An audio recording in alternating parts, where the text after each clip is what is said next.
మద్యపానం నిషేధం కోసం ఆయన ఫస్ట్ రావటమే నేను ఎత్తేస్తాను అని చెప్పాడు.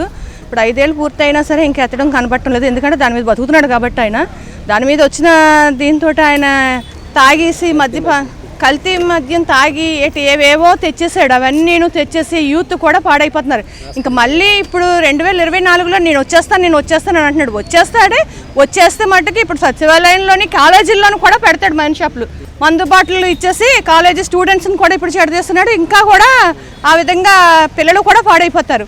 అందుకు నేను వచ్చేస్తాను అంటాడు. ఇదే రోజా ఈ గతంలోని మా టీడీపీలో ఉండేటప్పుడు మేము అందరం కలిసి చేసాం ధర్నా, మద్యపాన నిషేధం కోసం ధర్నాలు చేసి, మరి ఈరోజు అది కూడా ఒక మహిళే కదా, ఆ రోజు మేము అందరం కలిసి చేసాము, పోరాడాం.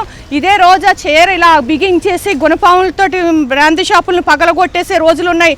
అవన్నీ మరి ఇప్పుడు నీ సొంత పార్టీలో ఉన్నావు, నువ్వు ఎందుకమ్మా అడగటం లేదు ఒక్కసారి కూడా మీ అన్నయ్యని? ఈ రోజాకి ఇప్పుడు ఏమైంది? తను మతి భ్రమించిందా అందులోనికి వెళ్ళాక?